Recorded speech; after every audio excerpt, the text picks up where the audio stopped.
श्री गुरुभ्यो नमः परमगुरुभ्यो नमः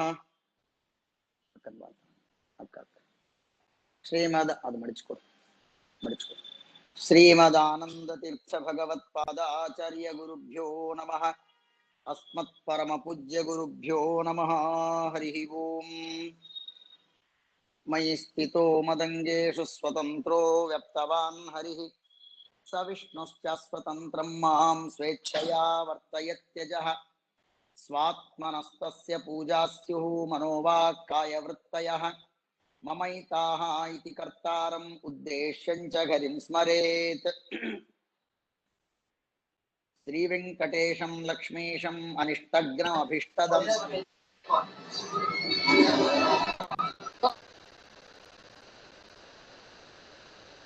चतुर्मुखेरतनयं श्रीनिवासं भजे निशम् श्रेयकान्ताय कल्याणनिधये निधये अर्थिनां श्रीवेङ्कटनिवासाय श्रीनिवासाय मङ्गलम् श्रीवेङ्कटचलाधीशं श्रियाध्यासितवक्षसं श्रुतचेतनमन्दारं श्रीनिवासं भजे निशम् भक्त्या स्तुत्या विरक्त्या भजदमलजनोन्नत्य भूत्यर्पकाय क्षुत्यामत्यल्पभृत्तेष्वपि कुजनकृतो दत्यभूत्याजकाय धर्त्रे कर्त्रे च कर्त्रे हयमुखहरये अमुत्रपात्रे नमस्ते तस्मै कस्मैचिदस्मिन्मनसि धृतकथा विस्मृतो स्मारकाय अशेषवाग्जाड्यमलापगन्त्री नवं नवं स्पष्टसुवक्प्रदायिनि ममेह जुक्वाग्रसुरङ्गनर्तकी भवप्रसन्ना वदने च मे श्रीः नमस्ते प्राणेश प्रणत विभवाय वनिमगाः नमः स्वामिन् रामप्रियतम हनूमन् गुरुगुण नमस्तुभ्यं भीम प्रबलतम कृष्णेष्ट भगवन् नमः श्रीमन्मध्वप्रतिशदुदृशं नो जय जय भवति यदनुभावादेडमूकोऽपि वाग्मे जडमतिरपि जन्तुर्जायते प्रज्ञमौलि सकलवचन चेतो देवता भारती सा मम वचसि निधत्तां सन्निधिं मानसे च फणिगणवरभूषः पार्वतीश्लाघ्यवेषः कलजनकृतरोषः खण्डितात्मीयदोषः सदरुणगिरिवासः शक्रसूर्याद्यधीशः परिहृतभवपाशः पातु मां पार्वतीशः नमोऽस्तु तात्विका देवाः विष्णुभक्तिपरायणाः धर्ममार्गे प्रेरयन्तु भवन्तः सर्व एव हि अस्मद्गुरुसमारम्भां टीकाकृत्पादमध्यगां श्रीमदाचार्यपर्यन्तां वन्दे गुरुपरम्परां नौमिन्याय सुधादिकृज्जयमुनिन् श्रीपादराट् सन्मणि वक्रतुण्ड महाकाय सूर्यकोटि समप्रभ निर्विघ्नं कुरु मे देव सर्वकार्येषु सर्वदा अस्मद्गुरुसमारम्भां टीकाकृत्पादमध्यगां श्रीमदाचार्यपर्यन्तां वन्दे गुरुपरम्परां नौमिन्याय सुधादिकृज्जयमुनिन् श्रीपादराट् सन्मणीन् व्यासार्यान् विविधागमब्धिवीरान् श्रीवादिराजानपि वन्देऽहं सवरान् रघुत्तमगुरुन् वैदग्ध्यवारानिधीन् श्री सत्यव्रतराघवेन्द्रमुनिपान् सद्बोध सद्यानपान् विष्णोपद श्रीमतो राघवेन्द्रस्य नमामि पदपङ्कजे कामिताशेषकल्याणकलना कल्पपादपौ विष्णोपदश्चिद्गो व्रातैः स्वान्तध्वान्तनिवारकः श्रीसत्यसन्धसूर्योऽयं भासतां नो हृदम्बरे सत्यधीरकराब्जोत्थज्ञानवैराग्यसागरः सत्यज्ञानाख्यतरणि स्वान्तध्वान्तन्निकृन्ततो सत्याभिज्ञकराब्जोत्थान् पञ्चाशद्वर्षपूजकान् सत्यप्रमोदतीर्थार्यान् नौमिन्याय सुधारतान् शास्त्रेषु पारदृश्वानं शास्त्रज्ञेषु च वत्सलं दीनभक्तोद्धारकरं सत्यात्मानं नितिं भजे विद्यापीठ विद्यातारं विद्यावारिधिचन्दिरं विद्यार्थिवत्सलं वन्दे महामहिमसद्गुरुम् आपादमौलिपर्यन्तं गुरूणामाकृतिं स्मरेत् तेन विघ्नाः प्रणश्यन्ति सिद्ध्यन्ति मनोरथाः श्रीगुरुभ्यो नमः श्रीगुरुभ्यो नमः श्रीगुरुभ्यो नमः हरिः ओम् हरिः ओम् हरिः ओम्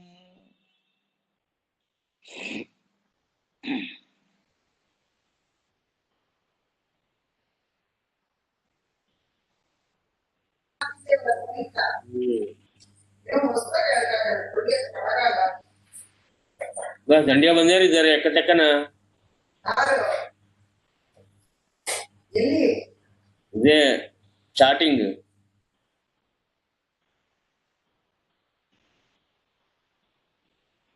ఎవరో ప్రవచనం చెప్పేస్తున్నారు పాపం.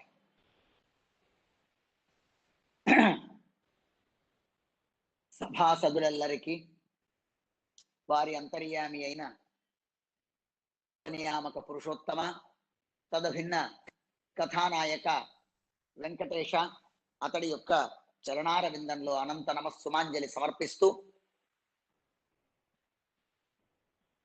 పూర్వ కథా భాగంలో చోళ రాజా తను నాగకన్యను గాంధర్వ వివాహం చేసుకోవడం,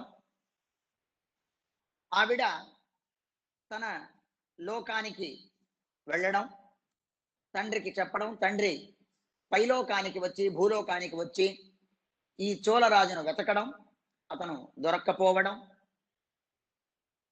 వీరికి అర్థాత్ ఈ నాగకన్యకు ఈ చోళరాజు నుండి ఒక సంతానం, రాజకుమార అతడు పెరిగి పెద్దవాడయ్యాడు, తండ్రిని అడిగాడు నా తండ్రి ఎవరు ఎక్కడున్నాడు నాకు చెప్పు చూపించు అని. అప్పుడు ఆ తల్లి తన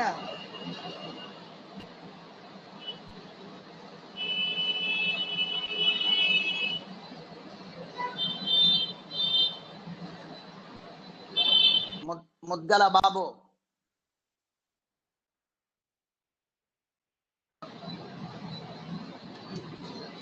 హలో బాబు, ఎందుకయ్యా ఇబ్బంది పెడుతున్నారు నన్ను?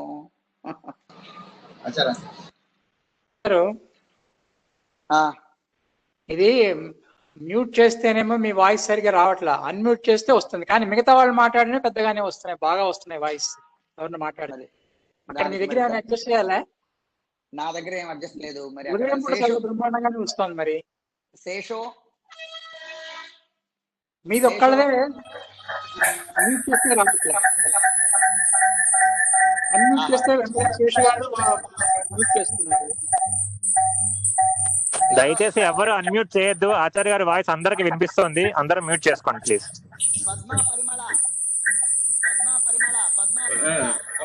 మ్యూట్ చేయంగానే అది ఎక్కడో లోగా వస్తుంది నాకు.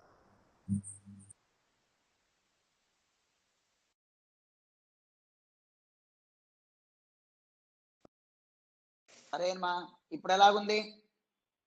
అయితే నేను ఇప్పుడు మ్యూట్ లో అన్మ్యూట్ చేసే అందువల్ల బాగా ఉంది. మీ మాటే మీద ఇప్పుడు ఇందా శేషు గారు నేను మ్యూట్ లో మిగతా వాళ్ళది సుబ్బారావు గారు, పిఎస్ రావు గారు, ఆనందరావు గారు, ఇంకెవరన్నా బాగానే ఉందండి. సత్యం గారు ఓకే, సత్యం గారి ప్రాబ్లం ఓకే. అరేమ్మా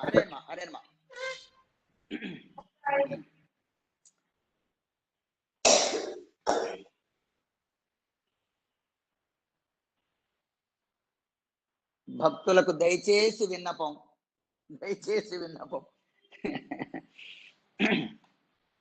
నాగ కన్య చెప్పిన తర్వాత ఆ కుమారుడు భూలోకానికి రావడం, తండ్రిని వెతకడం, తండ్రి కనిపించినప్పటికీ కూడా కుమారుడని ఒప్పుకోకపోవడం, ఆకాశవాణి పలకడం, తర్వాత తన తల్లిని మొదటిసారి ఎక్కడైతే కలుసుకున్నాడో అక్కడికి వెళ్ళి ఇతడికి అభిషేకం చేయడం, రాజ్యాభిషేకం, తన యొక్క శక్తి సామర్థ్యాలతో రాజ్యాన్ని పెంచుతూ చక్కగా విస్తారంగా పరిపాలన చేస్తూ వెళ్ళడం.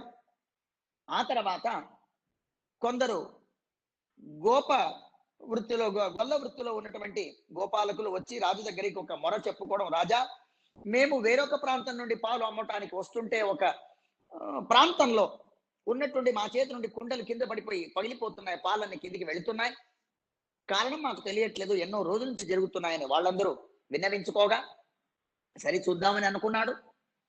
తర్వాత తనకు ఒక స్వప్నం పడడం, ఆ స్వప్నంలో దివ్యమైనటువంటి ఒక పురుషుడు తనని చేయి పట్టుకొని తీసుకెళ్ళాక అక్కడ విశిష్టమైనటువంటి ఒక కొండ, ఆ కొండలో ఉన్నటువంటి అనేక వృక్ష సంపద వాదనని చెప్పాక అక్కడ ఒక పుట్ట కనిపిస్తా ఉంది. దానికి తోడు మరొక కథ జరుగుతుంది.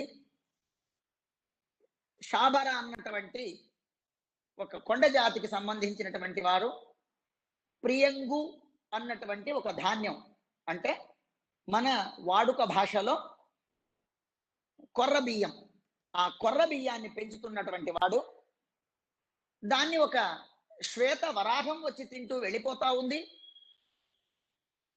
దాన్ని రక్షించటానికి కుమారుణ్ణి పెట్టగా ఈ కొడుకు, అతడి కొడుకు ఏదో ఒక రోజు ఆ ప్రియంగు పైన మనస్సు పడి ఇదేదో బాగుంది అని చెప్పి కొద్దిగా చేతిలో వేసుకుని దాన్ని మర్దన చేసి పొట్టు తీసి తిన్నాడు.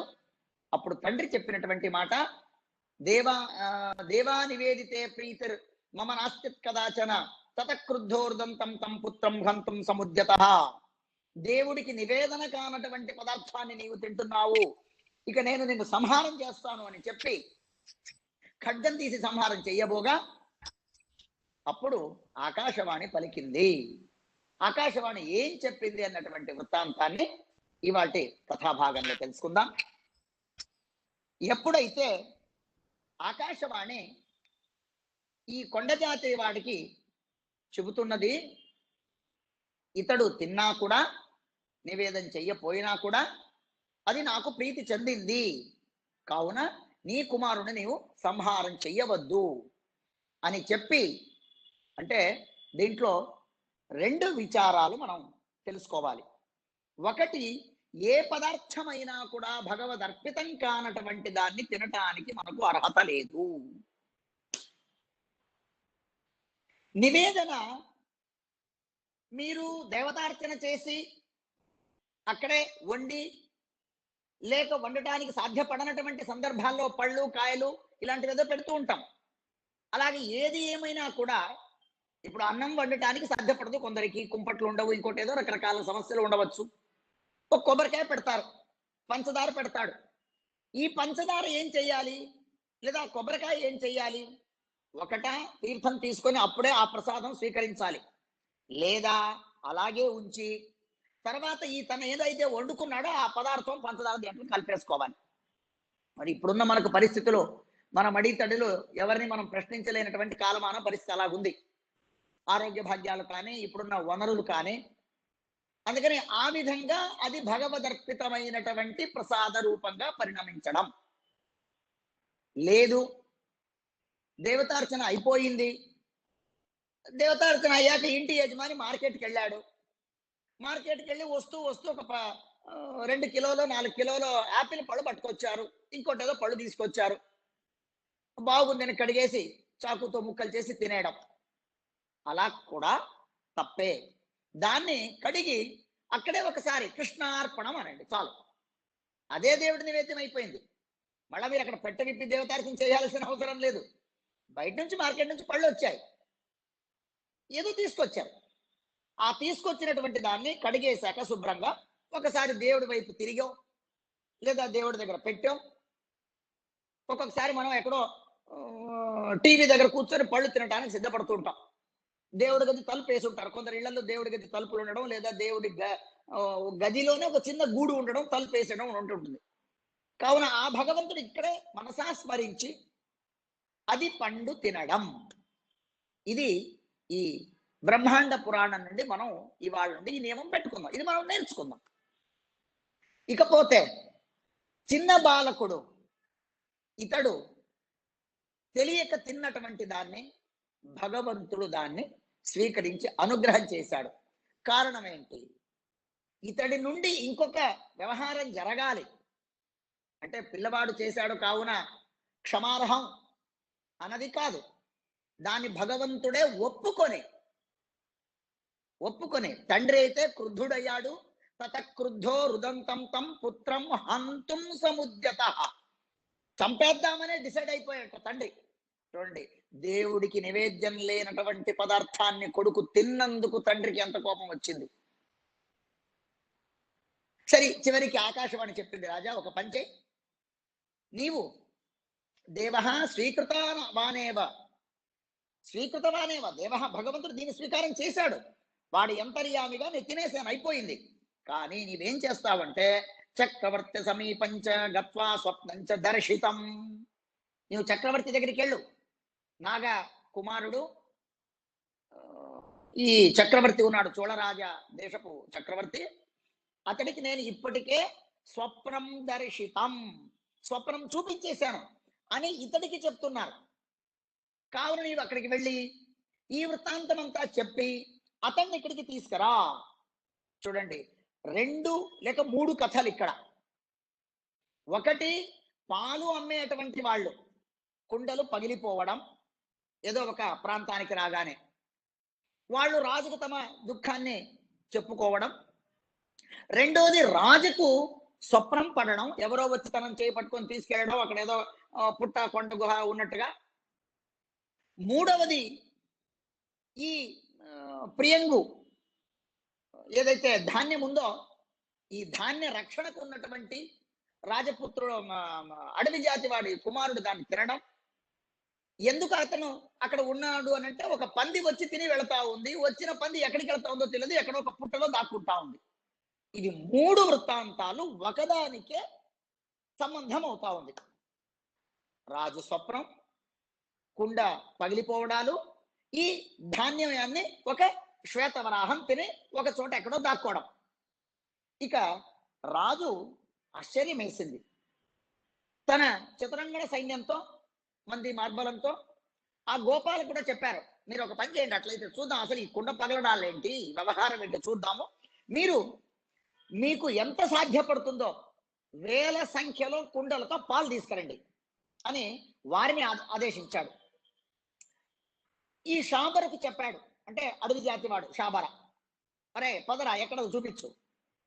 వాడు రాజుని తీసుకెళ్ళి చూపించాడు, రాజా ఇదిగో నా పొలం ఇదంతా. సశాబరస్తేన హేతుం తత్వేన పృష్ట సజగాద తస్మై అయం వరాగో నవరాగ మాత్రం దేవస్వయం యో ధరణిం భవార. అయ్యా ఇదేదో వరాహం అనే మేము అనుకుంటున్నాం, ఇదేదో వరాహం కాదు ఇది. నా అభిప్రాయంలో అయితే ఇదేదో బహుశా సాక్షాత్ భగవంతుడే ఎవరైతే ధరణీం బభార భూమిని ధారణ చేశాడో అతడే. ఈయన ఈ కొండ చూడండి ఎంత పరమాద్భుతంగా ఉంది, ఇక్కడ ఒక దివ్యమైనటువంటి విమానం ఉంది చూడండి అని అవన్నీ చెప్పడానికి వస్తున్నాడు. అట్లయితే ఈ మరి వరాహం ఎక్కడికి వెళ్తా ఉంది, పట్టుకోలేకపోతున్నావా అని అంటే, మా పొలంలోకి వస్తుంది, తింటుంది, వచ్చి ఇక్కడ ఏదో ఒక పుట్ట ఉంది కదా, ఈ పుట్టలోకి వెళ్ళిపోతా ఉంది. అందుకని రాజా ఒక పని చెయ్యండి, నీవు పదునైనటువంటి ఆయుధాలతో పలుగు మొదలగు వాటితో గుణపం వాటితో ఈ పుట్టను పెకలించి ఆ లోపల వరాహమే ఉంది దాని సంగతి చూడండి, మాకు అభయం ఇవ్వండి అంటే రాజన్నాడు, ఈ పుట్టను వల్మీకాన్ని నేను భేదనం చెయ్యను, వల్మీకమేత్తన్న వివేద భీత, వల్మీకాన్ని పుట్టను నేను భేదం చెయ్యను. ఇది గుర్తు పెట్టుకోండి. ఇల్లు కట్టేటప్పుడు మనం అపార్ట్మెంట్లో ఇవాళ ఉంటున్నాం, 4వ అంతస్తు 5వ అంతస్తులో ఉంటాం. కానీ ఆ ఇల్లు కట్టేటప్పుడు ఆ స్థలంలో ఎన్ని పుట్టలు ఉండేవో ఏముండేదో తెలియదు. చెట్లు, పుట్టలు, జలాశయము, ప్రజోపయోగి అయినటువంటి లేక కొన్ని భూగర్భంలో ఉండేటువంటి ప్రాణులకు నివాస స్థానాన్ని మనం పాడు చేసి మన నివాస స్థానాన్ని ఏర్పరచుకుంటాం. అలాగ పుట్టను నాశం చేస్తే అది ఉత్తరోత్తరంలో మనకు బాధ. కొందరు జ్యోతిష్యం చూపించుకుంటారు, స్వామి మాకెందుకో సంతతి కావట్లేదంటే నీ జాతకంలో కాలసర్ప యోగం ఉందయ్యా, ఎవరో మీరు పాముని చంపేశారు లేదా బాలహత్య చేశారు, నాగ ప్రతిష్ఠ చెయ్యండి, నాగబలి చెయ్యండి, ఆశ్లేష సర్ప బలి చెయ్యండి, అఘోర లక్ష్మీ నరసింహస్వామి యొక్క హోమం చెయ్యండి, ఇలాగ రకరకాలుగా చెప్తూ ఉంటారు జ్యోతిష నియమానంగా. అంటే ఒక వల్మీకం అంటే పుట్ట, ఆ వల్మీకాన్ని ఛేదభేదన చేస్తే అది దోషం. అందుకని రాజేం చెప్పాడు, నేను అది చెయ్యను అని చెప్పి తన గోపాలకులకైతే చెప్పే ఉన్నాడు కదా, మీరు పాలు తీసుకురండి అని. 1000 సంఖ్యలో కుండలతో వాళ్ళు పాలు నింపుకొని వచ్చారు. ఆ కలశం పాలన్నీ కూడా అలాగే ధారాపాతంగా వేస్తున్నాడు.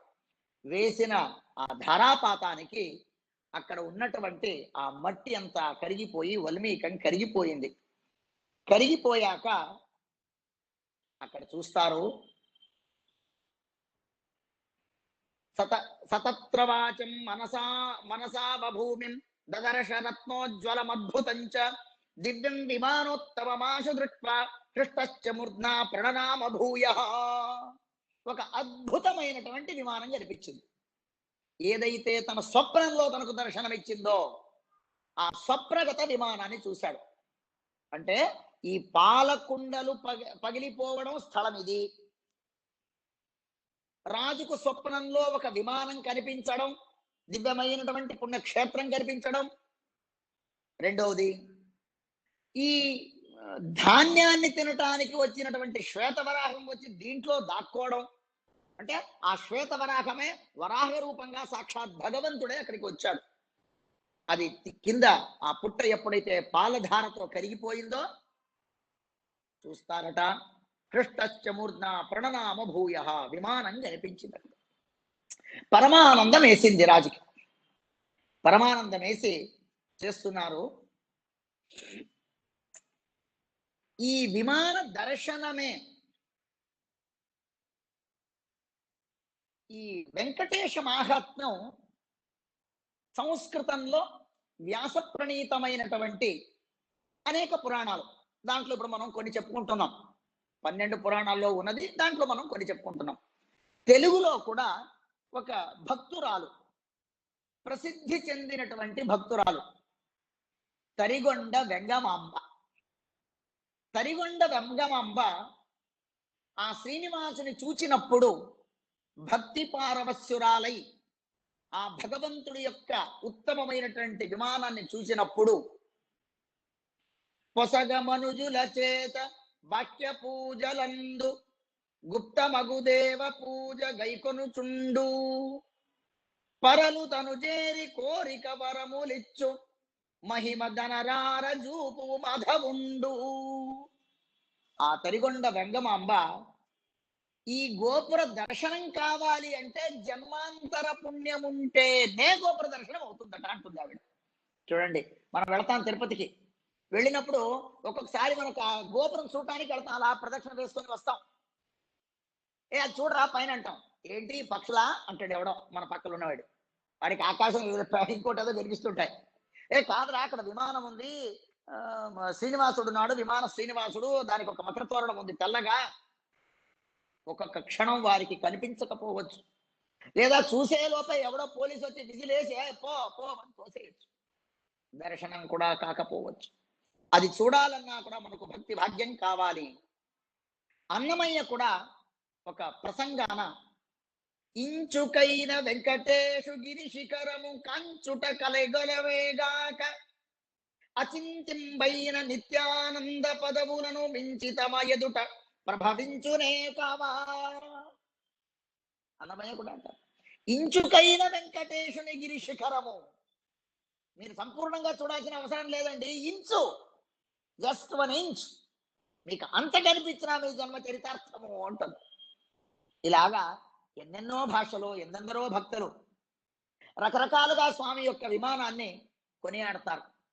అలాగా అలాంటి పరమాద్భుతమైనటువంటి దాన్ని చూస్తాడట. దివ్యం విమానోత్తమాశు దృష్ట్వా కృష్ణశ్చమూర్ధ ప్రణనామ భూయః తన్మధ్యతో నీలజీమూత కల్పం పద్మావాసం సంశ్రితారాణహేతుం శ్రీవత్సాంకం పుండరీకాయతాక్షం శంఖం చక్రం ధారయంతం కరాభ్యాం.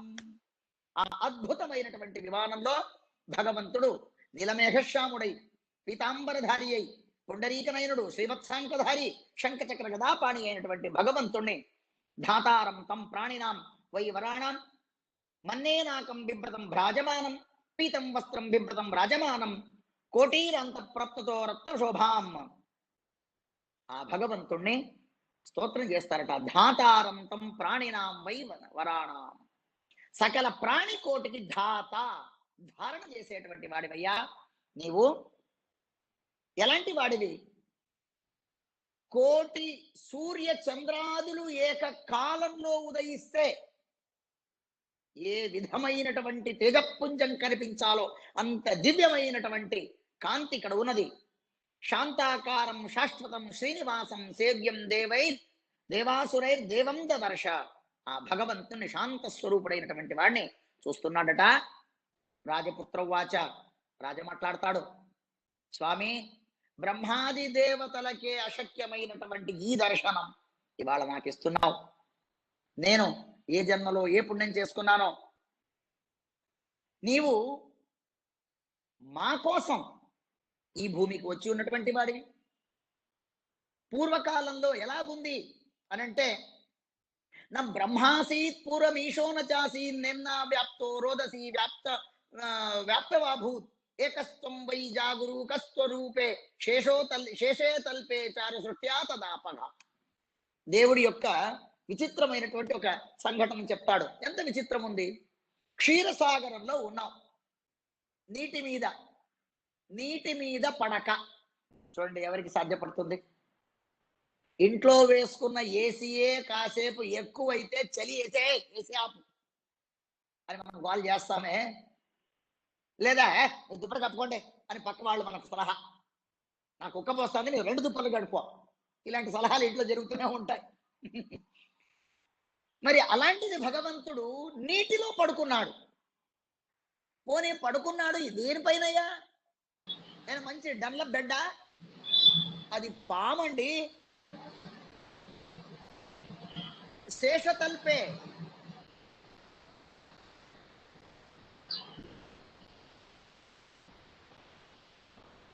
ముద్దల బాబు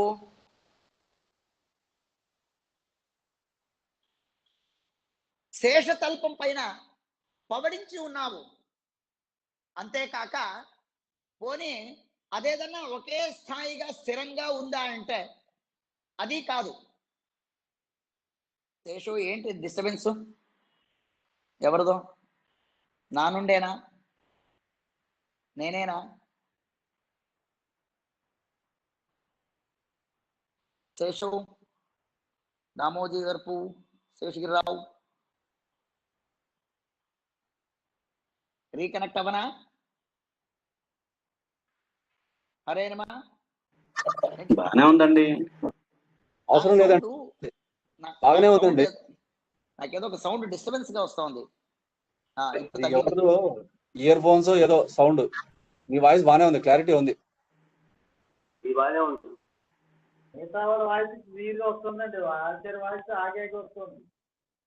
అంటే అది కొన్ని ఇప్పుడు కొందరికి వచ్చి కొందరికి రావట్లేదంటే అది వాళ్ళ సిగ్నల్ ప్రాబ్లం అయి ఉండొచ్చు. హరయ్య నమః విషయంలోకి వస్తాం. హరే శేషతల్పం పైన నీవు పవడించి ఉన్నావు. ఈ శేషతల్పం ఏం ఒక చోట కుదురుగా ఉందా? నీళ్ల పైన తేలాడుతా ఉంది. అలాంటి దాంట్లో నువ్వు పడుకున్నావు. మళ్ళా ఒక చోట స్థిరంగా లేదు. నీళ్లు, దానిపైన సర్పం, దాంట్లోది తేలాడుతూ ఉంది, కదులుతుంది, దానిపైన పడుకున్నావు. పోనీ పడుకున్నావా, నిద్ర పట్టిందా అంటే నీకు నిద్ర పడితే ప్రపంచం అంతా పడుకొని పోతుంది. కానీ నీవు యోగ నిద్ర చేస్తున్నావు అని చెప్తూ భగవంతుడు అనేక రకాలుగా ప్రార్థన చేశాక భగవంతుడు చెప్తాడు. శ్రీ భగవానువాచ ప్రీతోస్మి రాజేంద్ర పరం తవాగం భక్త్యానుయ చాన్య సుదుర్లభంచ వరం వృణిష్వాద్య యదిచ్ఛసి త్వం దాస్యామి సర్వం తవ మా విషాదః. ఆయన అంటాడు, అయ్యా నేను నీ పైన సంపూర్ణంగా సంతోషంగా ఉన్నాను, నీకేం కావాలో వరం కోరుకో అని చెప్పగా రాజన్నాడు, స్వామి యత్తద్రూపం దుర్లభం యోగివర్యై రమ్యం భూయాదీదృశం సర్వదృశ్యం అత్రైవత్వం సర్వదా వాసనీయాః సర్వేషాం వై మానవానాం హితాయ.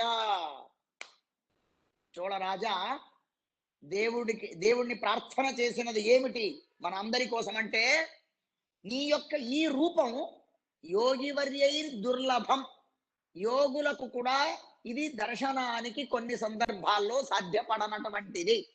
అలాంటిది అత్యంత రమణీయమైనటువంటిది. ఈ రూపాన్ని అందరూ చూడటానికి ఎల్లవేళలా అత్రైవత్వం సర్వదా వాసనీయాః,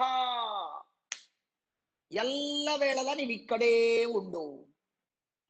నాకు దర్శనం ఇచ్చావు కదా, నీవు నీ ఇంటికి వెళ్ళు, నేను నా ఇంటికి వెళ్తానులా. ఆయన అలాగంటే ఒకవేళ దేవుడు వెళ్ళిపోయి ఉంటే వెంకటాద్రి సంస్థానం బ్రహ్మాండే నాస్తి కించన లేదు. దేవుడు ఈయన దర్శనం ఇచ్చి వెళ్ళిపోయినాడు అప్పుటలో నుంచి, పని అయిపోయింది కదా అని చెప్పేసి. ఆ రాజా అడుగుతున్నాడు, మనలాంటి వారికి ఆ దివ్యమైనటువంటి భగవద్రూప దర్శనం అంటే ఏదైతే వైకుంఠంలో భగవంతుడు ఉంటాడో ఆ వైకుంఠం నుండి నేరుగా వచ్చినటువంటి ఈ రూపాన్ని ఎల్లవేళలా వచ్చేటువంటి భక్తులకు సర్వదృశాం చూచేటువంటి సకల చూపురులకు ఎల్లవేళలా నీవు ఇక్కడ ఉండయ్యా. చూడండి ఎంత పరమోపకారం రాజా. అంటే నిస్వార్థంగా నాకు దర్శనం ఇచ్చావు, ఇంకెవరికి చూపించదు, ఇది ఓన్లీ ఫర్ వివిఐపి దర్శనం, ఇది బ్రేక్ 1 L1 L2 L3 దర్శనం ఇది కాదు, అందరికీ దర్శనం కావాలి అని చెప్పగా దానికి దేవుడేం చెప్పాలి? ఓమిత్యుక్త్వా తాపరం ప్రాగవాక్యం మద్భక్తస్తం నాస్తి తస్యన్యః.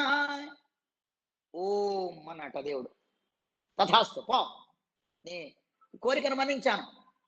అంతేకాక నీ పైన నాకు సంతోషమేసి ఒక అద్భుతమైనటువంటి మాటను ఇచ్చాడు. ఏమంటాడు తెలుసా? మత్సఖిత్వం ప్రదస్యసే, ఇక మీద నుంచి నీవు నా ఫ్రెండ్. చోళరాజుని దేవుడు తన మిత్రుడిగా చేసుకుంటున్నాడు. ఎంత కరుణ అండి ఇది. ఏకాదశ అధ్యాయ భగవద్గీతలో ఇది పురుషోత్తమ మాసం, పురుషోత్తముడైనటువంటి కృష్ణుడు చెప్పిన ఆ భగవద్గీతలో అర్జునుడు అంటాడు, సఖేతి మత్వా ప్రసవం యదుక్తం హే కృష్ణ హే యాదవ హే సఖేతి.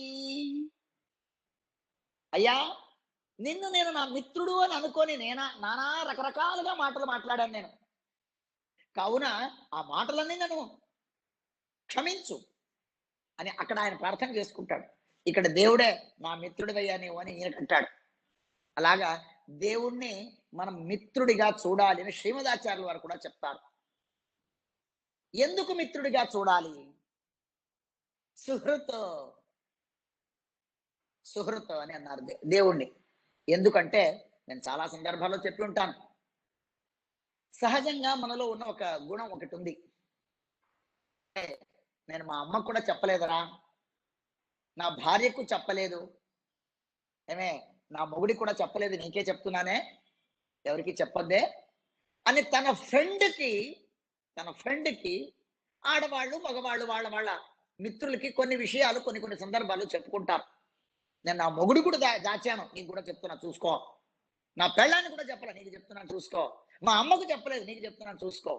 అంటే మిత్రుడి దగ్గర తన కష్ట సుఖాలు చెప్పుకుంటారు. అలాగ భగవంతుడి దగ్గర మనం కష్ట సుఖాలు చెప్పుకోవటానికి ఆయన లాంటి మిత్రుడు ఇంకా ప్రపంచంలో ఎవరూ లేరు. కావున భగవంతుణ్ణి ఈయన సంతుష్టోహం మత్సఖిత్వం ప్రదస్యసే, నేను సంతుష్టుడనయ్యాను, నా యొక్క సఖ నా మిత్రుడిగా నేను నిన్ను స్వీకరిస్తున్నాను అని చెప్పగా అక్కడికి రాజుకు పరమానందం వేసి తను ఎట్లా చతురంగణ సైన్యంతోనే వచ్చి ఉన్నాడు. ఆ తర్వాత ఆ భగవంతుడికి అక్కడ నుండి ఉత్సవం చేయడానికి మొదలు పెడతాడు. చూడండి, సేవాకాలేషు తస్యాయం రాజ్ఞో వై భక్తవత్సలః అర్చాభావమతిక్రమ్య హితార్థన్యపుపాదిషత.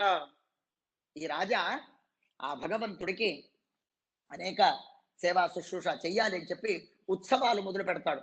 ఎలాగుంది అంటే అర్చాభావమతిక్రమ్య, మనం దేవుడికి శాలిగ్రామ పూజ చేస్తున్నాం, లేదా మన ఇంట్లో ఒక శ్రీనివాస ప్రతిమ, శ్రీభూ సమేత శ్రీనివాసుడో నరసింహస్వామియో రామ కృష్ణ ఏదో ఒకటి ఉంటుంది. అది పూజ చేస్తున్నప్పుడు స్వతహా దేవుడే ఆ ప్రతిమలో నుండి లేచి వచ్చి మన ఎదురుగుండా కూర్చొని పూజ చేయి అన్నాడు అనుకోండి, ఎట్లుంటుంది చెప్పండి? మనం కొన్ని సందర్భాలు అంటుంటాం, మరి ఇప్పుడే కదా నిన్న అనుకున్నారు, ఇప్పుడే అనుకున్నా, ఇదిగా ఇప్పుడే మా ఆవిడకి కూడా చెప్తున్నా, వాడు అంటున్నా నేను వచ్చేసా చూడు అంటే ఆ మూమెంట్ వీడికి ఏదో ఒక మహా ఆనందం. నేను ఎవరినైతే గుర్తు చేసుకున్నానో, గుర్తు చేసుకున్నటువంటి వ్యక్తి నాకు ప్రత్యక్షమైపోయాడు, నీ గురించే మాట్లాడుతున్నామని అంటాం. అలాగా ఆ భగవంతుడి మనం పూజిస్తున్నప్పుడు ఆ భగవంతుడే ప్రసన్నుడై ప్రత్యక్షమై రూపం దాల్చి మన ఎదుట నిలబడితే ఇంకెంత ఆనందం ఉంటుంది. ఇక్కడ భగవంతుడు అదే పనిచేస్తున్నాడు. అంటే ఏదైతే ప్రతిమాగత రూపం ఉందో ఆ ప్రతిమ కాకుండా స్వయం భగవంతుడు వచ్చినాడు, నాకు పూజ చెయ్యి, ఉత్సవం చెయ్యి అని చెప్పి ఆకారయస్థ ధర్మేణ కన్యాం యాతి దివాకరే, రాజా ఇక ఒక పని చేయి, ఉత్సవాలు మొదలుపెట్టు అని చెప్పి ఈయన బ్రహ్మదేవుల వారి చేత వారిని ముందు పెట్టుకొని ఈ ఉత్సవాలన్నీ మొదలు పెడుతున్నాడట. ధ్వజం నిర్మాయ, ధ్వజాన్ని నిర్మాణం చేశాడు. దాంట్లో కూడా గరుడ చిహ్నితమైనటువంటి ధ్వజం, అంటే ఉత్సవాలు కూడా తిరుమలలో ధ్వజారోహణతోనే మొదలవుతాయి. అంచేత ఆ ధ్వజాన్ని తయారు చేయించి ఉత్సవాన్ని మొదలు పెడుతున్నాడు. ఆ ఉత్సవానికి ఇంకా వీళ్ళు వాళ్ళు అన్నది ఎవరూ లేరు, సకల దేవాను దేవతలందరూ అక్కడికి వచ్చేశారు. ఉత్సవం చాలా పరమద్భుతంగా జరిగింది. నారదుల వారు ఎల్లవేళలా హరినామాన్ని జపిస్తూ కలయన్ వృషం మగతించబహు ఆయయౌ హృది భాస్వంత స్వరం కలయన్ గుణం నిగమాదపి. ఆయన సకల వేదాల్లో చెప్పబడినటువంటి ఆ భగవంతుడి యొక్క గుణగానాన్ని ఎల్లవేళలా ఆ మహతి అన్నటువంటి వీణను తీసుకొని ఆ ఉత్సవం జరిగేటువంటి ఆ చుట్టూత సంచారం చేస్తూ తిరుగుతూ వెళుతున్నారట. ఇప్పటికి కూడా తిరుమలలో బ్రహ్మోత్సవాలు జరుగుతూ ఉంటే ఎందరో అనేక కీర్తనలు లేదా నామోచ్చారణ రకరకాలుగా పాడుతూ భక్తి పారవశ్యంతో ఆ స్వామి యొక్క ఉత్సవం ముందు వెళుతూ ఉంటారు. ఆ విధంగా ఇక్కడ ఇలాంటి పరమాద్భుతమైన ఉత్సవం జరిగింది. ఇంకా ఇక్కడ రానటువంటి వాడు ఎవరూ లేరు భూప్రపంచంలో, మిగిలిపోయింది. సరే వచ్చారండి, ఉత్సవం జరిగింది, ఏం లాభమైంది? మహా అంటే తిండి పెడతారు, పూట పూట ప్రసాదం పెడతారు, ఏమవచ్చు అని అంటే ఆ శ్రీనివాసుడి యొక్క ఉత్సవాన్ని చూచినటువంటి వాడికి కలిగినటువంటి ఫలం బ్రహ్మాండ పురాణం చెప్తుంది. అదృష్టపూర్వ సర్వేషాం విస్మయం వృత్తనుదృశం పంగవో జంగనాగాసం కాణా వై దూరదర్శనా. కాళ్ళు లేనటువంటి వాడు కూడా కొండకొచ్చాడట. కాళ్ళు లేనటువంటి వాడు కూడా కొండకు పాకుతూ వచ్చాడు. చూడండి, దేవుడు మనకు కాళ్ళు ఇచ్చాడు, 2 అడుగులు పెట్టి వెళ్ళలేవా మనం కొండకు? సరే వచ్చారండి కాళ్ళు లేనివాడు, ఏంటి లాభం అంటే పంగవో జంఘనావాసం. పంగు కాళ్ళు లేనివాడు ఈ ఉత్సవంలో పాల్గొన్నందుకు వాడికి కాళ్ళు వచ్చాయట. కాళ్ళు వచ్చాయి. ఎవరికైతే కళ్ళు లేవో వాళ్లకు దూరదర్శనా. కళ్ళే లేనటువంటి వాడికి దూరదర్శనం ఏంటండి? కళ్ళు వచ్చేసారు. ఇప్పుడు కూడా మనం కూడా దూరదర్శనమే.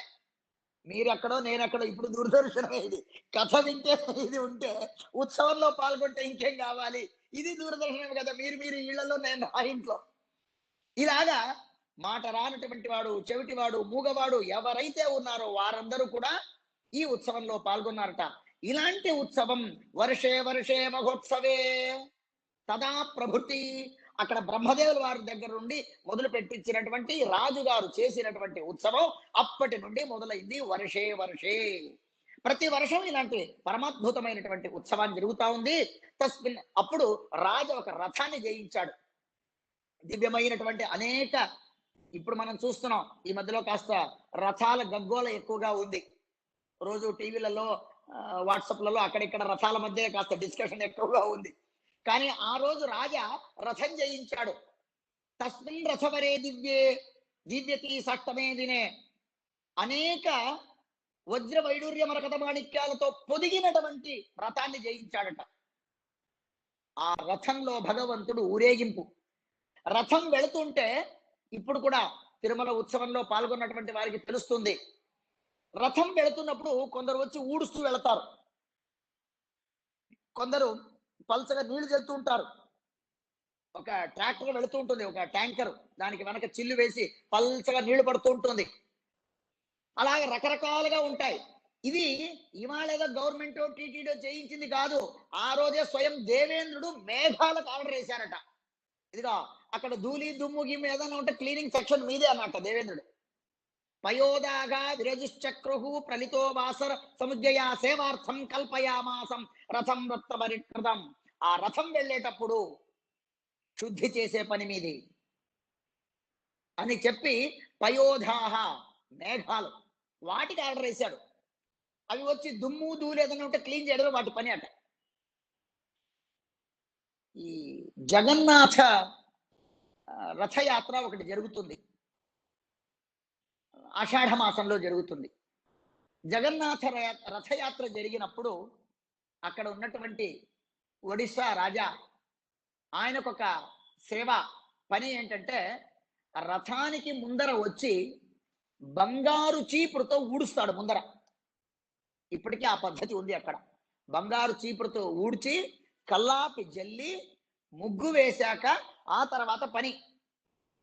ఇది కేవలం రథోత్సవానికి మాత్రమే అని మాత్రం అనుకోవద్దు సుమా. ప్రతినిత్యం భగవంతుడికి మనం పూజ చేస్తాం. ఆ పూజ చేసేటప్పుడు పూజా గదిలో శుద్ధి లేనిదే పూజ చేస్తే మహా అపచారం. పూజ చేసేటప్పుడు ఒక శ్లోకం ఉంది, సమ్మార్జనీ రంగవల్లి ధ్వజకేతుక తోరణై. నిత్యం దేవతార్చన చేసేటప్పుడు దేవుడి మందిరానికి నిత్యం తోరణం కట్టాలట. ప్రతినిత్యం దేవుడి మందిరానికి తోరణాలు కట్టాలి. చూడండి, ఏదో పండగలు పబ్బాలు వినాయక చవితి అనంత చతుర్దశి వరమహాలక్ష్మి కాదు, ప్రతి నిత్యం దేవుడి మందిరానికి తోరణాలు, అంటి చెట్లు, దీపాలంకారం, దాన్ని శుద్ధి చేసి రంగులు ముగ్గులు వేయాలి, ఊడవాలి. సమ్మార్జని రంగవల్లి ధ్వజ తోరణ ఇది ప్రతినిత్యం చేయాలి. మన శ్రీమఠంలో మహాస్వాముల వారు స్నానం అయ్యి అనుష్ఠానానికి ముందర రాగానే ఒక వస్త్రం తీసుకొని ముందు మంటపం కింద ఒకసారి ఇలా దులుపుతారు, నేల కింద మంటపం కింద దులిపి ఒక వెండి దాంట్లో ముగ్గు వేసి ఉంటుంది, శిష్యులు అక్కడ పెడతారు, తీసుకున్నట్టు పట్టపట్ట ఒక 5 ముగ్గులు వేసేస్తారు స్వాముల వారు. ఏ శిష్యుడు అలాంటి వాడు మీలాంటి వాడు ఎవడో వేయొచ్చుగా? లేదు, అది భగవత్ కైంకర్యం, భగవత్ సేవ స్వాముల వారు చేస్తారు. ఈ విషయం మనకు తెలిసి ఉండాలి. మనం ఏం చెయ్యాలి అన్న పరిజ్ఞానం మనకు ఉండాలి. ఏం చేసామో ఎంత చేసాం కాస్త మనం ఫార్వర్డ్ కావడం ఒక స్టిక్కర్ అంటించేస్తాం అంతే. ఆ రోజు ఎవడేస్తాడండి ముగ్గు అని చెప్పి ప్లాస్టిక్ స్టిక్కర్ ఎట్లా దొరుకుతాయి కదా ఒకటి అంటించేస్తాం. అది మడికి పనికి రాదు. మన చేతులారా మనకి ఎలాగొస్తే అలాగా, మనకేం దానికి బహుమానాలు ఇవ్వాల్సిన అవసరం లేదు, గిన్నిస్ బుక్ ఎక్కాల్సిన అవసరం లేదు. ఒక చిన్న ముగ్గు వేసి ఒక పద్మాకరం లేదా రెడీగా అచ్చు దొరుకుతుంది, ఒక కొట్టేసుకొని మనం పూజ చేయాలి. ఇలాగా ఇవన్నీ కూడా పురాణాలు మనకు నేర్పిస్తాయి ఈ విధంగా. సరే, ఎప్పుడైతే రాజా ఆ రథోత్సవం మొదలు పెట్టాడో, శ్రవణే విష్ణు నక్షత్రే ముహూర్తేతు శుభే తదా, విష్ణు నక్షత్రమైనటువంటి శ్రవణ నక్షత్రంలో భగవంతుడికి ఈ యొక్క రథోత్సవం జరుగుతా ఉంది. ఆ తర్వాత భగవంతుడి యొక్క ఆజ్ఞతో చక్రం భగవత జ్ఞప్తం స్వామి పుష్కరిణి జలే, స్వామి పుష్కరిణిలో చక్రస్నానము, రథోత్సవం అయ్యాక చక్రస్నానం అనేటువంటి సంప్రదాయం ఇప్పటికీ ఉంది. ఇలాగా చేశారట. ఈ విధంగా ఇక్కడికి 9 అధ్యాయాలు బ్రహ్మాండ పురాణంలో చెబుతూ ఆ తర్వాత 10వ అధ్యాయంలో ఇంకొక కథ చెప్తారు. నారదుల వారి యొక్క మరియు భృగు ఋషి వాళ్ళ సంవాదం అలాగే జరుగుతానుంది. అక్కడ ఇంకొక కథ చెప్తారు. విప్రవాచ దక్షిణాం బోధన స్థీరే శతా చంద్రపురీ శుభ తస్యాం వసతి ధర్మజ్ఞ కురుభో నామ ద్విజోత్తమ. చంద్రపురి అన్నటువంటి ఒక ఊరు ఈ కొండకు దక్షిణ భాగంలో ఉంది. ఇప్పుడు దాని చంద్రగిరి అని కూడా అంటున్నారు. అక్కడ కూర్మ శర్మ అన్నటువంటి ఒక బ్రాహ్మడు, ఆ కూర్మ శర్మ అన్నటువంటి ఒక బ్రాహ్మడికి కృష్ణ శర్మ అన్నటువంటి ఒక కుమారుడు, అతడికి పెళ్ళయింది, భార్య ఉంది. ఆ అమ్మాయి పేరు సుధర్మిణి, చక్కగా ధర్మవంతమైనటువంటి ఆ ఇల్లాలు. అమ్మాయి పేరు కూడా సుధర్మిణి. ఆ సుధర్మిణి కృష్ణ శర్మ వారికి చిన్న చెంటి బిడ్డ, ఒక 6 నెలల ఇంకా లోపే ఒక చిన్న బిడ్డ. ఈయన కృష్ణ శర్మ ఏం చేశాడట, ఆ కాలంలో తనకేం కావాలన్నా సుఖ దుఃఖాలు ఏమున్నా కూడా రాజులకే చెప్పాలి అన్నటువంటి ఉన్నందున ఈ రాజు దగ్గరికి వచ్చాడు, చోళరాజు దగ్గరికి. రాజా, నేను కాశీ యాత్రకు వెళదామని అనుకుంటున్నాను. కావున మరి మాకేం సుఖం వచ్చినా మాకేం కష్టం వచ్చినా సకలం తీర్చేటువంటి వాడివి నీవే. కావున నా కాశీ యాత్ర క్షేమంగా జరగటానికి కావలసినటువంటి దాంట్లో నాకు మరి నా భార్యను తీసుకెళదామంటే ఇప్పుడే ఆవిడ ప్రసవించింది కొద్ది రోజుల క్రితమే. ఈ చంటి బిడ్డను తీసుకొని ఆవిడ ప్రయాణం చెయ్యలేదు. అందుచేత నాకు నీవు చేయాల్సింది ఒక పని ఉన్నది. నేను తిరిగి వచ్చేదాకా కనీసం ఒక 6 నెలలు పట్టొచ్చు. ఈ 6 నెలల కాలం ఈ తల్లి బిడ్డను నీ దగ్గర న్యాస రూపంగా పెట్టి వెళతాను. వీరికి కావలసినటువంటి సకల పదార్థాలు అన్నీ నీవు ఏర్పాటు చేసి వారి యొక్క రక్షణ నీవే చూడాలి అని చెప్పాట. ఇదేం పెద్ద విషయం, చక్రవర్తి ఆయన, బోళ్ళంత సిరి సంపదలు కలిగినటువంటి వాడు. సరే ఎవరికో చెప్పాడుగా, వారికి ఏం కావాలి చూడండి రా అన్నాడు, ఆజ్ఞ వేశాడు, అయిపోయింది. సరే ఈయన యాత్రకు వెళ్ళిపోయాడు. వెళ్ళిపోగానే ఈ చక్రవర్తి చెప్పగా అక్కడ ఎవరో ఒకతను వచ్చారు. వారికి ప్రత్యేకమైన ఒక ఇల్లు ఏర్పాటు చేసి ఆ ఇంట్లో వారికి తినటానికి కావాల్సినటువంటి సకల పదార్థాలన్నీ కూడా సమకూర్చి రాజాజ్ఞ వేశాట. నీవు ఇల్లు తప్ప బయటికి ఎక్కడికి రావటానికి లేదు, రాజాజ్ఞ అయిపోయింది. సరే ఆవిడ తనకి ఇంట్లో ఉన్నటువంటి ఏదో పదార్థాలతో కాలయాపన చేసుకుంటా ఉంది. 6 నెలలు దాటిపోయింది. దాటిపోగానే తిరిగి బ్రాహ్మడు వచ్చాడు, కృష్ణ శర్మ వచ్చి, రాజా, భగవంతుడి దయతో నా యొక్క కాశీ యాత్ర చాలా చక్కగా జరిగింది.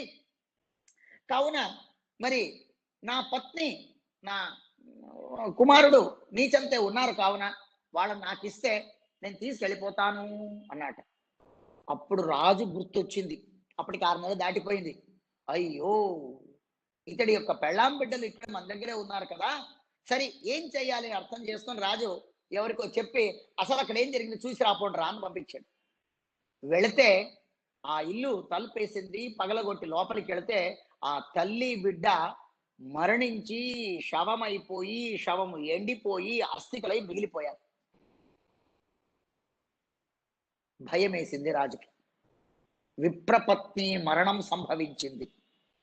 బ్రాహ్మడు యాత్రకు వెళ్ళొచ్చాడు, నా పైన విశ్వాసంతో నా దగ్గర వారిని ఇచ్చి వెళ్ళాడు, ఏం జరుగుతుందో తెలియదు అని ఇక రాజా ఒక ఆలోచన చేసి, స్వామి మీరేం చింతించొద్దండి, ఇప్పుడే నా యొక్క అనుమతి పొంది వారు వెంకటాచల స్వామి దర్శనానికి వెళ్ళారు, రేపటికి వస్తారు, ఇవాళ మీరు ఇక్కడే ఉండండి, మా ఆతిథ్యం స్వీకరించండి, మీరు అలసిపోయి వచ్చారు, రేపు నీ భార్యా పిల్లలతో నీవు క్షేమంగా నీ ఇంటికి వెళ్ళదు. సరే ఇంకా రాజాజ్ఞ, ఏం మాట్లాడటానికి లేదు. సరే వెంటనే అలాగే జరిగింది. రాజు భగవంతుడి దగ్గరికి వెళ్ళాడు, స్వామి ఏమిటి నా పరిస్థితి, ఎందుకంటే భగవంతుడి తనతో మిత్రుడని చెప్పుకున్నాడు, కావున తన కష్ట సుఖం దేవుడికే చెప్పాలి, ఇలాగ జరిగింది, నేనేం చెయ్యాలి. అప్పుడు శ్రీ భగవాను వాచ, మాతేవ్యత భూద్రాజర్షే మా భైషిస్తం కదాచన తవోపాయమహం వక్షే ద్విజ భార్యా వ్రజీవనే. రాజా నీవేం చింతించొద్దు, నీకు చక్కటి ఒక ఉపాయం చెప్తాను విను అని చెప్పి ఇక్కడే ఈశాన్య దిగ్భాగంలో ఒక నది ఉన్నది, తీర్థం ఉన్నది, దాని పేరు అస్థికూట. అస్థికూట అన్నటువంటి తీర్థం ఉన్నది, దాంట్లో నుంచి నీళ్లు తెచ్చి వాళ్ళ పైన జల్లు, మళ్ళా బతుకుతారు వాళ్ళు అన్నట. దేవుడు అది కూడా చెప్పాడు, వీళ్ళు మరణించారు, వీళ్ళు కూడా నా భక్తులే, కావున వీళ్ళు యమపురికి వెళ్ళలేదు,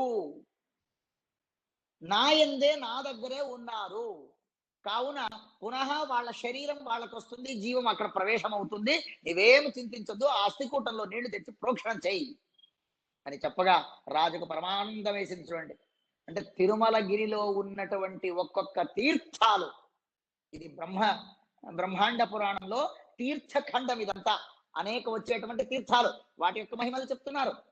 ఈ తీర్థఖండంలో వచ్చిన అస్థికూటం, ఆ అస్థికూటంలో ఉన్నటువంటి ఆ జలం ప్రోక్షణ చేయగా మరల యథాప్రకారంగా లేచి కూర్చున్నారట. లేచి కూర్చోగానే పరమ సంతోషం వేసింది, భగవంతుని స్తోత్రం చేశారు. అప్పుడు అతడికి ఇచ్చారట, విప్రస్సమై భక్తస్య తథైవ నియతాత్మనః అసో జన్మాంతరే రాజం త్రయార్థ ప్రవర్తకః. ఇతడు కూడా నా భక్తుడే అని చెప్పి అతడు కూడా దర్శనానికి వచ్చాడట. అప్పుడు భగవంతుడు అతన్ని అనుగ్రహం చేస్తున్నాడట. ఏమని? జన్మాంతరంలో ఇతడు త్రయ్యర్థార్థ ప్రవర్తక, వేదాలకు అర్థం చెప్పే అటువంటి బ్రాహ్మడు అవుతాడు. కేవలం బ్రాహ్మడు కాదండి, నేను మీరు మనం అంతా బ్రాహ్మణమే. యజ్ఞోపితం వేసుకున్నాం. సంధ్యావందనంలో వచ్చే ఆపోహిష్ట మంత్ర అర్థ జ్ఞానం మనకు తెలియదు, ఏదో రోజు చేస్తున్నాం. ఎప్పుడో ఏ 9వ ఏటో 10వ ఏటో ఒడుగైంది, అప్పటి నుంచి ఇప్పటిదాకా ఆపోహిష్టామయము స్థాన ఉద్దే దాతన మంత్రం మారదు, మంత్రార్థం తెలియదు. ఇది మన పరిస్థితి. కానీ ఆ శ్రీనివాసుడి యొక్క పరమానుగ్రహంతో ఈ బ్రాహ్మడు భగవంతుని దర్శనం చేసుకున్నందుకు జన్మాంతరంలో అతడు వేదార్థాలను చెప్పటానికి యోగ్యతను సంపాదిస్తాడంటే శ్రీనివాసుడి యొక్క దర్శనం మనకేం లాభం? అస్థితీర్థ జలం వీరికి ప్రాణాలు ఇచ్చింది. శ్రీనివాస దర్శనం జన్మాంతరంలో వేదార్థాన్ని చెప్పబడేటువంటి బ్రాహ్మణ జన్మ ఇస్తుంది. ఇలాగా ఇంత అద్భుతమైనటువంటి వరదానాన్ని ఇచ్చాక ఆ తర్వాత ఇక ఇంకొక ఇతిహాసాన్ని చెప్తారు. ఇతిహాసం వేర్వేరు పురాణాల్లో మనం ఇక్కడ వచ్చి ఉంది. కావున ఇంకొక విచిత్రం ఏంటంటే బ్రహ్మోత్తర ఖండం, బ్రహ్మోత్తర ఖండంలో ఒక కథ ఉంది. అదేమిటి అని అంటే, వశిష్ఠుల వారు ఒకసారి బ్రహ్మదేవకానికి వెళ్ళారు. బ్రహ్మలోకానికి వెళ్ళి బ్రహ్మదేవుల వారిని నమస్కారం చేసి స్తోత్రం చేస్తున్నారు. చేస్తుంటే బ్రహ్మదేవ కాసేపు కూర్చోవయ్యా అన్నారట. అక్కడైతే సభ జరుగుతా ఉంది. మళ్ళీ కాసేపు వశిష్ఠుల వారు లేచారు. స్వామి నమస్కారం. ఏం చెప్పు వశిష్ఠ అన్నట్ట. ఏం లేదు స్వామి, భూలోకంలో ఎవరో ఒక అతను ఎక్కడో రోజు నన్ను స్మరిస్తున్నాడు, వశిష్ఠ వశిష్ఠ వశిష్ఠ వశిష్ఠ అంటున్నాడు. నాకేం చేయాలో అర్థం కావట్లేదు. వాడేదో పోనీ వాడేదో మంచివాడు అంటే మహా పాపిష్ఠుడు, మహా దుర్మార్గుడు, నాస్తికుడు అన్నీ ఉన్నాయి. కానీ బ్రాహ్మడే, సంధ్యావనం లేదు, యజ్ఞం లేదు, జపం లేదు, తపం లేదు, ఏమీ లేనటువంటి వాడు. కానీ రోజు వశిష్ఠ వశిష్ఠ అంటాడు. ఏమిటి, ఏం జరిగింది, ఎందుకు జరిగింది అంటే వాడి పేరు సర్వాబద్ధ అని. వాడి పేరు సర్వాబద్ధ. సర్వాబద్ధ అన్నటువంటి వాడు ఒక చోట ఒక రాజుగారు దానం ఇస్తున్నారట. దానం ఇస్తుంటే ఈయన ఏం చేశాడు, అందరూ అలాగ ఒక లైన్ లో వస్తున్నారు. ఈ సర్వాబద్ధ అన్నటువంటి వాడు ఏదో వస్తున్నాయి కదా డబ్బులు అని వెళ్ళాడు. అంతలో ముందర ఉన్నటువంటి అంటే ఈ క్యూ లైన్ లో గొడవలు ఉన్నాయి చూడండి, అప్పుడు కూడా ఉంది ఇది. ఆ క్యూ లైన్ లో ఉన్నటువంటి ఏమయ్యా మేమంతా నిలబడితే నువ్వు మళ్ళా ముందరకు వస్తున్నావా, నువ్వేమైనా పెద్ద వశిష్ఠ అనుకుంటున్నావా అన్నమాట. వీడెవడో అన్నాడు వాణ్ణి. అంటే వశిష్ఠ అంటే ఏమిటి, పెద్దవాడు, మంచివాడు, గొప్పవాడు, పెద్దవాడు, వరిష్ఠ అధికారి అని అంటుంటారు చూడండి, వరిష్ఠ అధికారి. అలాగే నీవేమైనా వశిష్ఠ అనుకుంటున్నావా? ఈ వశిష్ఠుల వారు అది కాక ఈయన రాజపురోహితులు. ప్రతి ఇంట్లోనూ ఎవరే పౌరోహిత్యం చేసినా వశిష్ఠుల లాంటి వారు పురోహిత్యంలో నాకు ఉండాలి అని కోరుకుంటారు. తద్దినం చేసినప్పుడు అక్కడ విశ్వే దేవస్థానం, పితృస్థానం రెండు ఉంటాయి. అక్కడ ఉన్నటువంటి వారికి అక్కడ చెప్పేటప్పుడు ఏమంటారు, వశిష్ఠ వామదేవ సదృశాహ, వశిష్ఠ వామదేవ సదృశాహ అంటే యజ్ఞంలో గాని తద్దినంలో గాని ఎక్కడ కానీ మా వశిష్ఠుల వారండి వారు అని అంటుంటారు. అంటే అంత పెద్ద స్థానం. రాజుల యొక్క పౌరోహిత్యం చేయించాక వారి నుండి నాకు కొంత పాపం సంక్రమించింది. రెండోది, వీడెవడో రోజు పొద్దున్న లేచి వశిష్ఠ వశిష్ఠ అంటున్నాడు. ఎందుకంటే ఆ రోజు లైన్ లో నిలబడినప్పుడు వీడెవడో తిట్టాడు కదా, నీవేమైనా పెద్ద వశిష్ఠ అనుకుంటున్నావా, మాకన్నా ముందర వెళ్ళిపోవడానికి వెనకపో అని అన్నాడు చూడండి. అప్పుడు వాడికి అనిపించిందట, ఆ వశిష్ఠుల వారు ఎవరో పెద్ద ఆయన, నేను ఆయనలాగా అయిపోతే నేను ముందర వెళ్ళిపోవచ్చు కదా అని వాడు అనుకున్నాడట, ఆ సర్వాబద్ధ. అందుకని రోజు పొద్దున్న లేచి వశిష్ఠ వశిష్ఠ వశిష్ఠ అనడం. ఇది వశిష్ఠుల వారికి తెలిసి వీడిని ఏం చేయాలి, వీడా పాపిష్టి, పోనీ మంచివాడా వెంట వేసుకొని తిరుగుదామంటే అట్లా కాదు, ఏం చేయాలో అర్థం కాక అప్పుడు బ్రహ్మదేవుల వారిని అంటావు, ఏం లేదయ్యా ఒక పని చేయి, కాశీకి దక్షిణ భాగంలో వెంకటాద్రి అయినటువంటి ఒక పర్వతం ఉంది, ముల్లోకాల్లో విఖ్యాతం గాంచినటువంటిది. ఆ కొండ పైన భగవంతుడు సాక్షాత్ నివాసం చేసుకుని ఉన్నాడు. తత్ర తీర్థాని సర్వాణి పాపహరాణి చ షష్టి కోటి తీర్థాని, 66 కోట్ల తీర్థాలు ఉన్నాయట ఒక కొండలో. మనకు ఒక కనిపించేది స్వామి పుష్కరిణి, ఆ నీళ్ళు ఒకటి చూస్తాం, మహా అంటే ఎక్కడో మధ్యలో కొన్ని బోర్డులు చూస్తాం. ఇక్కడ పాప వినాశిని వెళ్ళటానికి మార్గం, పాండు తీర్థానికి మార్గం ఒక యారో మార్క్ వేసి ఉంటాడు అంతే. అది చదువుతాం, బాణం చూస్తాం. కొద్దిగా భక్తి ఉందంటే ఒక దండం పెట్టుకుంటాం, లేదా ఓహో ఇట్లా వెళ్ళొచ్చు రే ఇక్కడ చూడు ఇట్లా వెళ్ళొచ్చుట అని ఇంకోటి ఎవరితో మనం సలహా ఇస్తాం, మనం వెళ్ళం. కానీ 66 కోట్ల తీర్థాలు ఆ కొండలో ఉన్నాయట. అందుకనే దీన్ని తీర్థాచల అని పిలిచారు. అంటే ఇన్ని పేర్లలో తీర్థాచల ఎందుకన్నారు? ఈ కారణం. అందుకని అక్కడ తీర్థం ఉందయ్యా, నీవు అక్కడ ఘోణ అన్నటువంటి ఒక తీర్థం, ఆ తీర్థంలో వెళ్ళి నీ శిష్యుడు ఎవడైతే ఉన్నాడో వాడి చేత స్నానం చేయించు, అన్నీ పోతాయి అని అన్నారు. సరే, ఈ వశిష్ఠుల వారు వాడిని సర్వాబద్ధం తీసుకొచ్చారు. ఒరే పదరాని తీసుకొని, సరే వాడు వశిష్ఠుల వారే నన్ను పిలిచారు కదా పదాన్ని వెళ్ళిపోయాడు. వెళుతుంటే క్రమేణంగా కాళహస్తి దర్శనం, ఆ తర్వాత కపిల తీర్థ దర్శనం, అక్కడ నమస్కారం స్థానాలు అవన్నీ చేసుకొని అలా ముందుకు వచ్చారు.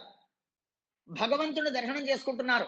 దృష్ట్వా ప్రణమ్య పశ్చాత్స వెంకటాచలమా మూలగః. ఆ భగవంతుని చూసి జయధాతృగిరా నిర్దేశో జయలోకాన దక్షరక్షమాం జయశంక పూజితం మాం విజయేనం చ పునీహి కేశవ. హే భగవన్, నీకు జయ జయ. ధాతృగిరి నిర్దేశితో నిదర్శితో జయలోకావన దక్ష రక్షమాం. ఈ లోకాలు రక్షించేటువంటి వాటిలో దక్షుడివి నీవు, రక్షణ చేసే దాంట్లో దక్షుడివి నీవు. అంటే స్పెషలైజ్ అంటుంటారు చూడండి, స్పెషలైజ్. అలాగా రక్షణ చేసేటువంటి దాంట్లో స్పెషలిస్ట్ అట దేవుడు. దేవుణ్ణి వేడుకున్నటువంటి వారు ఏమో దేవుడు వచ్చి సగానికి వెళ్ళిపోయాడండి రక్షించకుండా, అన్ని సగం సగం పనులు చేస్తాడు ఆయన అని ఎక్కడన్నా దేవుడు వచ్చి దారిలో వస్తూ వస్తూ గజేంద్ర ఉద్ధారానికి వచ్చాడు. గజేంద్రుడు అరిచాడు, పిలిచాడు. ఏమన్నా నాకు ఇప్పుడు మూడు లేదు, రేపు పొద్దున వస్తా పో అని అని ఉంటే గజేంద్రుడి పరిస్థితి ఏంటి? పోనీ ఆ ద్రౌపదాదేవి నిండు సభలో మాన రక్షణ ఇబ్బందిగా ఉంది. ఆ ద్రౌపదాబాయి రేపు వస్తామా, మాకేదో ఇవాళ ట్రైన్ దొరకలేదు, అంతా కరోనా ఉంది, అక్కడ బయటికి రావద్దన్నారు, నీ తంటాలు నువ్వు పడు, రేపు చూద్దాం పో అని సగం సగంలో ఆపే వ్యవహారం అయి ఉంటే మన పరిస్థితులు ఏమిటి? కానీ దేవుడు తన భక్తులకు ఆపద వచ్చింది అంటే రక్షించాలి అని భక్తిగా శరణ్యం శరణం, ఇంక నీవు తప్ప ఇతప్పరం బెరగన్ అని భగవంతుని మనం ఆరాధిస్తున్నప్పుడు ఆ భగవంతుడు శరణాగత రక్షణా దక్షుడు. శరణాగతులు ఎవరైతే ఉన్నారో వారి రక్షించడంలో దక్ష. చూడండి వశిష్ఠుల వారి ఆ పదం ఎలా ఉంది చూడండి. భగవంతుడు శరణాగత రక్షణా దక్ష, లోకానవ దక్ష రక్షమాం జయ శంఖణ పూజితం మాం ద్విజమేనంచ పునీహి కేశవ అంటూ ద్విజమేనం ఈ బ్రాహ్మణ్ రక్షించు అంటారు. చూడండి వశిష్ఠుల వారు శ్రీనివాసుని స్తోత్రం చేశాడు. సరే, ఆ తర్వాత వెళ్ళి దేవుడు అన్నాడు అక్కడ ఘోణ తీర్థం ఉందయ్యా, వెళ్ళి స్నానం చేయపో అని చెప్పారు. సరే, ఆయన ఆ ఘోణ తీర్థానికి వచ్చి అతన్ని ఎవరైతే సర్వాబద్ధ ఉన్నాడో అతడితో ఈయన కూడా స్నానం చేశారు. స్నానం చేశాక అతడిలో ఉన్న సకల పాపాలన్నీ పోయాయి. వశిష్ఠుల వారు అనేక మంది రాజులకు పౌరోహిత్యం చేయించినటువంటి పాపం కూడా పోయింది. చూడండి, పౌరోహిత్యం చేస్తే యజమాని యొక్క పాపాన్ని బ్రాహ్మడు మూట కట్టుకుంటాడు. అందుకనే ఆ పాపానికి మూట కట్టుకోకుండా దానికి ఏదో కాస్త ప్రాయశ్చిత్తంగా మనము కూడా అధికంగా బ్రాహ్మణుని సంతోషపరచాలి ధనధాన్య వస్త్రాదులతో. ఆ బ్రాహ్మడు కూడా వచ్చినటువంటి దాంట్లో కొంత భాగం ధర్మానికి పెట్టాలట. పౌరోహిత్య కర్మ, జ్యోతిష్య కర్మ, జ్యోతిషాస్త్రం ఈ రెండింటిలోనూ కూడా సంపాదించినటువంటి ధనం ఒక అంశం దానం చేస్తేనే మిగతా ధనం శుద్ధి అట. అంటే మనం సంపాదించింది ట్యాక్స్ కట్టకపోతే ఇది ఎట్లా నల్ల డబ్బు అవుతుందో అలాగే పౌరోహిత్యంలోనూ జ్యోతిషాస్త్రంలోనూ సంపాదించినటువంటి డబ్బు కొంత అంశం దాన ధర్మాలు చేసినప్పుడు మిగతా డబ్బు అది శుద్ధి. అలాగే వశిష్ఠుల వారు కూడా ఈ స్నానం చేయడం వల్ల శుద్ధి అయ్యారు. అప్పుడు భగవంతుడు అన్నాట, వశిష్ఠ చాలా ప్రీతేసిందయ్యా నాకు నీ మీద, ఎందుకంటే నన్ను రక్షించు అని నీవు అడగలేదు, నీ పేరు ఎల్లవేళలా స్మరిస్తున్నటువంటి ఈ సర్వాబద్ధం తీసుకొచ్చి వాణ్ణి ఉద్ధారం చెయ్యటానికి నీవు ఇంత పని తప్పించావే, దానికోసం బ్రహ్మలోకానికి వెళ్ళి బ్రహ్మదేవుల వారిని అడిగి వీడిని పట్టుకొచ్చి ఇన్నన్నీ తిరిగి కపిల తీర్థము అది ఇది అన్ని చోట్ల, కావున నాకు నీ పైన పరమానుగ్రహం సంతోషం వేసింది, చేస్తున్నాను, అనుగ్రహం చేస్తున్నాను అని చెప్తూ మమాశ్రితో మిత్యేవ దయాస్త్వం త్వయా కృత. ఎవరైతే ఆశ్రయించినటువంటి వారిని, తనను ఆశ్రయించినటువంటి వారికి సన్మార్గం చూపిస్తాడో వారంటే నాకు పరమ ప్రీతి అని అంటాడు దేవుడు. యా ఆశ్రితేషు వాత్సల్యం కురుతే సహ ఇహోత్తమ తస్మిన్నామ మహాప్రీతి తస్మిందియ గుణో మఘాన్. తనను ఆశ్రయించాడు. ఎందరో ఉంటారా నీవెందుకు? స్వాముల వారికి మన పట్ల ఎందుకండి అంత ప్రేమ చెప్పండి. మనం వెళతాం, స్వామి మా ఇంట్లో ఆడవాళ్ళకి ఒంట్లో బాగాలేదు, నా కొడుకు బాగాలేదు, అక్షంతలు ఇవ్వండి అంటే ఒక 2 క్షణాలు అలాగే అక్షంతలు పట్టుకొని ధ్యానం చేసి ఆ వచ్చినటువంటి శరణాగత వృక్షులు ఎవడో ఉన్నాడు ఆర్తి, వారికి ఎవరికో బంధువులకి బాధ కలిగింది, ఆ బాధ పరిహారం చేయమని వారికి తోచిన రీతిలో భగవంతుడు ఏం స్తోత్రం చేస్తారో, ఉన్నత ప్రార్థిత శేష సంసాధకం అని అంటుంది ద్వాదశ స్తోత్రం. మనకన్నా పై వాళ్ళ యొక్క స్తోత్రం దేవుడు తొందరగా వింటాడట. రికమెండేషన్, హై రికమెండేషన్ అంటాను చూడండి, అలాగే ఉన్నత ప్రార్థిత. అందుకనే మనం మన దుఃఖాన్ని స్వాముల వారికి చెప్పుకుంటే స్వాముల వారు, స్వామి వీడు నావాడు, వీడికి ఏదో బాధ కలిగింది, ఆ బాధను పరిహారం చేయని ప్రార్థన చేసి మనకు గంధమో తీర్థమో తులసియో ప్రసాదమో అక్షంతులో ఏదో ఇస్తే, మనం మన దాయాదులకు బంధుమిత్ర పరివారానికి ఇస్తే దాంతో అనేక రోగాలు పోయినటువంటి సంఘటనలు ఎన్నో ఉన్నాయి, చెప్పుకుంటే వెళ్తే కోకొల్లలు అవన్నీ. అలాగా భగవంతుడు చెప్పిన మాట, యా ఆశ్రితేషు వాత్సల్యం కురుతే, ఆశ్రయించినటువంటి వాడి యందు ఎవడైతే ప్రేమ చూపిస్తాడో, వాడి యొక్క యోగక్షేమాలు చూసుకుంటాడో, వాడి యొక్క సుఖ దుఃఖాలను చూసుకుంటాడో వాడంటే నాకు మహాప్రీతి. అందుకనే వశిష్ఠ నీవంటే నాకు మహాప్రీతయ్యా అని చెప్తూ, ఇక మీద నుండి వీడు సర్వాబద్ధ కాదు అంటే సర్వ అబద్ధం అని అర్థం, సర్వాబద్ధ కాదు, వాడు సర్వసిద్ధి, వీడి పేరు మార్చేసా పో అని చెప్తూ, నీవు ఏ తీర్థంలో అయితే స్నానం చేశావో ఈ తీర్థం ఇది. ఒకప్పుడు తుంబురుడు ఇక్కడ తపశ్చర్యం చేసి ఆ చేసినటువంటి కారణంగా నన్ను ప్రార్థించుకొని ఈ ఘోణ అన్నటువంటి తీర్థానికి తన పేరు రావాలని కోరాడు. కావున ఇక మీద నుండి ఈ తీర్థము ఘోణ తీర్థం కాకుండా తుంబురు తీర్థంగాను ప్రసిద్ధి చెందని అని చెప్పి దానికి తుంబురు తీర్థ అని చెప్తూ, ఫాల్గుణ పౌర్ణిమ నాడు దాంట్లో స్నానం చేయాలట. ఫాల్గుణ పౌర్ణిమ నాడు ఆ ఘోణ తీర్థం లేక తుంబురు తీర్థంలో స్నానం చేయాలట. కావున ఇలాంటి ఇది పరమ పావనమైనటువంటిది అని చెప్తూ ఈ విధంగా ఈ ఘోణ తీర్థ లేక తుంబురు తీర్థ దాన్ని చెప్తూ ఒక్క మాటను చెప్పి ముగిస్తారు. కలౌతు భారతే వర్షే మానుషాం జన్మ దుర్లభం తతో వెంకటయాత్రాతు దుర్లభా సుకృతా వినా. భగవంతుడు అన్నాడు, భారత వర్షంలో జన్మ ప్రాప్తమవ్వడమే చాలా అరుదు, దుర్లభం, తరి దొరికింది. దాంట్లోనూ కూడా తతో వెంకటయాత్ర, వెంకటేశ యాత్ర. చూడండి, దేవుడి యాత్ర అంత సులభం కాదు. పూర్వకాలంలో ఏమంటే మేము యాత్రకి వెళ్తామండి, మా కులస్వామి యాత్ర కొని వెళ్ళేవాళ్ళు. ఇవాళ ఏముందిలేండి, అనుకుంటే పొద్దున అనుకోవడం, క్షణంలో ఎగరడం, 2వ క్షణంలో తిరిగి మళ్ళీ సాయంకాలం ఇంట్లో భోజనం రెడీగా ఉండడం, ఆన్లైన్లో టికెట్లు బుకింగ్, ఎవరికో ఇన్ఫ్లుయెన్స్ చేయడం, టికెట్లు తీసుకోవడం, వచ్చేయడం. పూర్వకాలంలో యాత్ర అంటే నడుచుకుంటూ వెళ్ళడం, అది యాత్ర, ఎగిరిపోవడం కాదు. అలాగా వెంకట యాత్ర సుదుర్లభం సుకృతం వినా. సుకృతి పుణ్యం లేకపోతే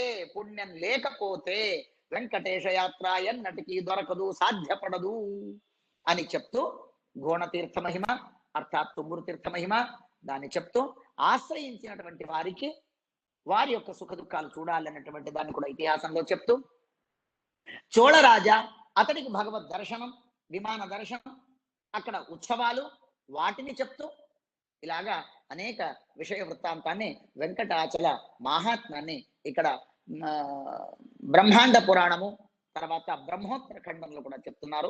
హరయే నమః. శ్రీకృష్ణార్పణమస్తు. ఏడుకొండలవాడ వెంకటరమణ గోవింద గోవిందా గోవిందా.